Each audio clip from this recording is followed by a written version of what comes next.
Hey everybody, welcome back to Gamefest 2019, and I am Robert from the Guild of Gamers livecast powered by Petrie's Family Games, and today I am joined by Andrew. Is it pronounced Rhymes with demon.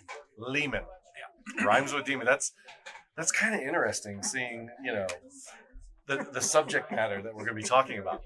So Andrew Leman is from the H.P Lovecraft Historical Society, one of the founders. One of the founders, yeah. One of the founders.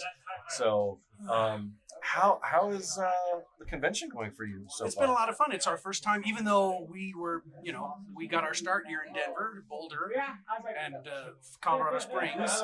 This is the first convention we've attended here in Colorado, and it's a lot of fun. Really? Yeah, it's a lot of fun to be back in town. I'm taking advantage of the opportunity to see family while I'm here, and hopefully I'm gonna hook up with one of our other old-time members later on this afternoon.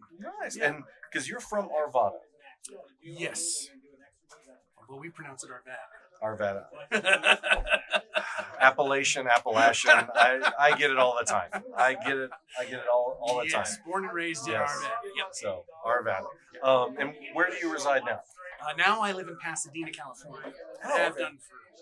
done for quite some time. I went to I stayed in Colorado up until I graduated. I went to the University of Denver for 2 years, and then they abolished the entire theater department when I was a freshman. So I transferred to the Colorado College in Colorado Springs, and then shortly after, when I graduated from there, I moved to Illinois to go to grad school, and that was the last time I lived in Colorado. So in Illinois, and that's where you earned your Master of Fine Arts degree. Yeah, at the University of Illinois. And then shortly after that, some friends from those days were doing a play up in Chicago, the place I said I would never move to, but I moved to Chicago to do this play, and it just, I was in Chicago for about 4 years, and then I moved to California, and I've been there ever since. Oh, awesome. So, the H.P Lovecraft Historical Society was founded in 1984. Is that correct? Yeah. Early 80s? That's when we got together and started playing Call of Cthulhu. It all got its start because we were playing Call of Cthulhu Chaosium's classic role-playing game based on the Cthulhu mythos. My buddy Sean Branney, someone had given to him as a gift, and we had done a play together in high school here in Denver, and so that's how we met and became friends, and he invited me over with a bunch of other friends to play this game that he had just gotten. And so we tried it out, and we thought it was the most fun game we had ever played. And since we were all theater kids, we thought it'd be even more fun to play it, to act it out live. And this was in about 1980. Yeah, I guess it would have been about 84, 85. Okay. And where did your passion come from for, this gothic horror 1920s, 30s genre? Well, this was about the same time that Raiders of the Lost Ark came out. Okay. And that movie, we all loved that movie. And playing Call of Cthulhu, the game, was the first time I'd ever heard of H.P Lovecraft. So once we started playing the game, I started reading the stories to sort of get, a better understanding of what the world of this game was, and I found as much as the horror and the Lovecraftianness of it was fun and interesting, I also really got a kick out of the 1920s and 30s setting of it. Right. And that, I'm sure, has something to do with Raiders of the Lost Ark as well, because that was in the air at the time. Oh, okay. And, the 1920s and 30s, the setting of the stories, when Lovecraft was writing, he set the stories in what to him was the present day. Right. To us, they're long ago. And it was a fascinating period of, human history, between the wars, before the nuclear bomb, when there was still unexplored places in the world, before there were cell phones and satellites and space. No one had ever seen the Earth from space. No one had ever been to the bottom of the ocean. These things were all still genuine mysteries. Oh, wow. And, the places where there could be anything. We don't know what's down there. No one's ever been. So, for somebody that's not familiar with Cthulhu, how would you describe Cthulhu just to a person that they're like, oh, what is that? What's the most simplest way to... The game or the character? The character. The character. We often describe him as half octopus, half dragon, half humanoid, which is three halves. He's bigger. He's a bizarre amalgamation of he's a Lovecraft describes him as the mountain that walked or stumbled. He's huge. He's an elder god who's been imprisoned in a sunken city beneath the Pacific Ocean for countless millions of years, and he dreams. And the humans who are psychically sensitive are influenced in their dreams by the dreams of Cthulhu. So his followers sort of receive this dream wavelength, and some of them are driven mad, and some of them are driven to join cults that worship Cthulhu. And one of the legend is one of these days when the stars are right, Cthulhu will wake up and come up out of the sea and take over the world again. And there are crazy cultists who look forward to that day and are actively trying to hasten its arrival. And there are others who are usually the heroes of Lovecraftian stories who know a little bit about this and are trying to prevent it from happening. And you probably won't succeed. The general tone of most Lovecraft stories is that human beings don't matter in the grand scheme of things. We're just a tiny speck in an uncaring universe, and things like Cthulhu are vast cosmic forces beyond our comprehension and certainly beyond our ability to control. So what is then, because there's a lot of games, role-playing games, tabletop games, centered around, Cthulhu and H.P. Lovecraft, genre, which is, so that you have those out there too. Then there's the society, the historical society. Right. So what do you try to do? What is the purpose of this organization? Which it's in over 20 countries. We have members. We have thousands of members all over the world. Right. Anywhere that Lovecraft is read, which is anywhere that English is. There's a lot of Lovecraft fans in Scandinavia. There's a lot of Lovecraft fans in England, Canada. We don't have a lot of members in Asian countries or Middle East or Africa, but a lot of other places, Lovecraft is big, and where Lovecraft is big, we have members. The purpose of the organization in its early days was, we were a live-action role-playing game, and our live-action we devised our own technique of live-action role-playing in 1988 or thereabouts, before there was an internet. We had never heard of live-action role-playing. We thought we invented it. Oh my goodness! As far as we knew, Gotcha. Right. as far as we knew, we were the only ones who had ever thought of this or ever done it. So the way we do it is pretty different from the way most current LARPs are done. And our games got, a lot of LARPing is done in settings like this, in a hotel or a convention, where you're in a multi-purpose room like this, and everybody is pretending that it's Miskatonic University Library, or pretending it's a graveyard. We would, because we were acting out live and didn't know any better, we would actually go to a library or an actual graveyard. For the immersion. Yeah, because that was the whole point, was to act out live and have that experience. And, we were dressed up in 1920s outfits and had props and stuff. So our games got more and more elaborate, to the point where producing a game was almost like producing a little film.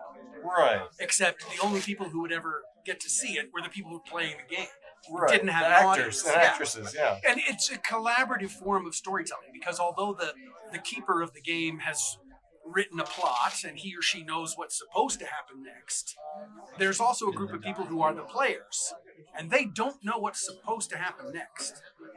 So they might choose to do something that the keeper has not anticipated. So at any time, the story could take a left turn and go in a completely unexpected direction. And at that point, the keeper has to decide, well, am I going to let it go that way and I'll improvise and I'll come up with something fun to do there? Or will I try to steer them back towards the plot that I had already written and for which I have prepared a big elaborate monster effect, or a big elaborate, I want them I've got 10 NPCs waiting in the barn to do the ritual that's going to scare them, and they've just decided they all want to go have Cokes in the diner. So do I let them go have Cokes and leave those poor NPCs waiting in the dark? Or do I try to get them back to where I wanted them to be? And, sometimes you choose one and sometimes you choose the other, and it's a collaborative form of storytelling. It's fascinating and a lot of fun. But we were doing all these things that, involved so much preparation. It's like, we really ought to be turning them into movies. So we started turning them into movies, and that's how we got into our first initial film attempts, and it's all just spun horribly out of control, and now here we are, movies later. And if I understand, you wrote and directed the first student film. When I was a senior at the Colorado College in Colorado Springs, they had a grant program called the Colorado College Award in Literature, and any student in the college could apply for this grant, and they would give up to, I think, $5,000 or something to pursue some independent creative project. So I wrote up an application to do a movie of the statement of Randolph Carter, which is a classic Lovecraft story that's just two characters basically, and most of it takes place in the creepy graveyard. If somebody wanted to go online or search somewhere to go see the testimony of Randolph Carter, where would they go to do that? We have a huge website at hplhs.org.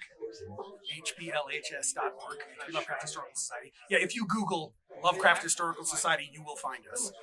And that film was shot on a VHS camcorders in 1988 and edited on a twin tape deck thing. And it was very much a student film, and it's I'm not recommending that you go watch it because it's 3 times longer than it needs to be. But it's fun, and it was, you'll see Sean Branney in it. He plays Harley Warren, and I wrote it and directed it, and it was a very fun, interesting student project. And you've been involved in other film projects as well. The Call of Cthulhu, yes. The Whisperer in Darkness. Yes. You also do you do readings. We've done a complete HPLHS has Well, done. I was talking about you particularly. I'm friends with Chris Lackey and Chad Pfeiffer, who run the H.P Lovecraft Literary Podcast, and I have frequently been a reader for them. In each episode of their podcast, they started covering specifically the stories that Lovecraft wrote in chronological order. And every week they issue a new episode, and they have a guest reader who reads excerpts from the story in question, and then they talk about it. And they often have other sorts of guests on who bring some particular expertise. And they're both very smart, very funny guys. It's always a very entertaining show, and it's edited, so it's always nice and short, and they get to the point, and it's not a lot of digression. And it's a very, very good podcast. But of course, they ran out of Lovecraft stories after a while because there are only so many of them. I think they're on to episode 400, probably 425, somewhere up to that. Wow. They've been doing it for a long time. Wow. And they really do a great job. And correct me if I'm wrong. Yeah. In a lot of the Lovecraft literature, because of when he wrote, like you said, we had not explored many parts of the world, even space, all that. Is it true that some of the things he writes about was not known, but is actually yes, we frequently coming to fruition? We frequently like to say that this movie is based on a true story because, for one thing, he liked to include actual historical events in his fiction, partly because it gave it verisimilitude. It made it feel more real. So, he was a pioneer of that classic technique of, a list of 5 creepy books, 2 of which are real and 3 of which are made up. And, it's so detailed, and you just can't quite tell. Is it real or is it made up? Right. Or we're just waiting for those 3 to become real. Right. Which is one reason why a lot of people to this day insist that the Necronomicon is a real thing, even though Lovecraft invented it, because it's sprinkled so expertly among a bunch of other things that are real, that it's sometimes very hard to tell. Wow. And likewise, the Call of Cthulhu makes reference to an earthquake that actually happened. The Whisper in Darkness refers to floods in Vermont. That actually happened. So he'll take a real historical event as seed, and then he'll build an amazing story around it. So it's always fun to say, yeah, this is based on a true story. But then another thing is, Lovecraft was self-educated, but well-educated. And he really knew a lot of science. And he, a lot of the things that he wrote about in his science fiction have proven to actually be not far from the truth, especially now as, the Arctic and Antarctic ice caps are melting. Real scientists are discovering, there's real life under those ice caps. There's real alien forms of life in the deepest parts of the ocean. That Lovecraft was writing about that in 1925, and they're discovering that it really is. All this weird stuff really is down there. So I got a chance to talk with Andrew yesterday for a little bit, and it got my fascination so much that I actually went to hplhs.org and I signed up for an annual membership, which annual membership is $20. If you wait 6 months, you can join as a lifetime member for $100 up front. When we offered annual memberships first, and for a long time before it occurred to us that you could do a lifetime membership. So when we started doing annual memberships, we realized that people who had already joined as annual members might wish to upgrade to a lifetime status. So we made you the deal that for $60 you can upgrade, but you have to wait at least six full months. Right. You got to show commitment. You got to show commitment. Before you can't just join at 20 and then next week upgrade for 60. And I'm actually looking forward to the documents that are going to come in the mail. What are some of those documents? Every member gets a very fancy membership certificate, 8x10, embossed, suitable for framing, very lovely. And then you get, depending on whether if you're an annual member, you'll get a Lovecraft would have described it as a tripartite card, a card that folds into 3 panels. It's embossed and comes with a stamp and all sorts of things. And if you're a lifetime member, it's more like a passport style thing and a shaga hide wallet. We have this bonus stamp program where if you attend events like Starfest and you say hello and show us your membership card, we have a bonus stamp that get put on I didn't know about. Maybe I should have ordered that overnight delivery. And if you get 5 bonus stamps, then you get a bonus stamp just for having 5 bonus stamps. It's good for $25 in our online store. There are different events. You get bonus stamps for attending events. There are bonus stamps for making certain kinds of purchases in our online store. There's bonus stamps for certain kinds of participation. Like if you write us an actual letter on paper and mail it to us, you can get the epistolarian bonus stamp. Oh, wow. Just to encourage that kind of activity. If you're notably courteous and contributive to our online presence, like through Facebook or Twitter, there's the Nyarlathotep bonus stamp that gets sent out to members who really contribute to the society's functioning online. So there's all kinds of bonus stamps you can get for all kinds of activity. Some of it's for buying stuff, but a lot of it doesn't cost you anything. It just takes time. It takes being an active part of the society. No, that's what we're trying to foster, and that's what we try to do. That's a great way to promote, that in the community. And Lovecraft Historical Society members are delightful people, and it is a pleasure to meet them in person. And we like to get them talking to us and get them talking to each other and sharing the fun of the world that we're all working to create together. So, it may not be often, but when you're not involved with Lovecraft stuffs, what do you like to enjoy? What do you? I heard something about rescue dogs.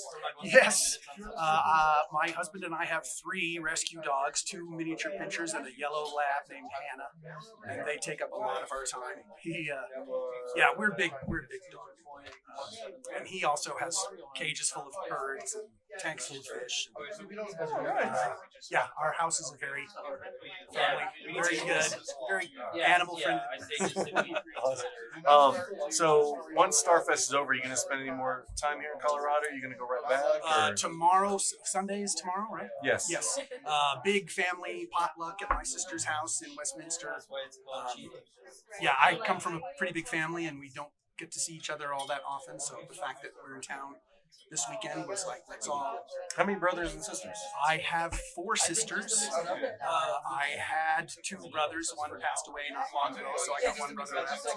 And many of them are married and have kids. I have nephews and nieces and grandnephews and grandnieces. Oh, I can imagine. My father has 4 sisters and 3 brothers. So 4 sisters. Yeah, we were 7 growing up. There was 7 of us. So, well, thank you very much, Andrew, for coming on the show today. Thank you. And again, if you want to know more about the Historical Society, it is at hplhs.org. Or if you can't remember that, just Google, like he said. Yeah, just Google Lovecraft Historical Society and you will find us. All righty. We'll be back in a few minutes with Todd Gardner from Chaosium Incorporated. So keep your notifications on, and we'll see you soon. Thanks for joining. Thanks. Yes.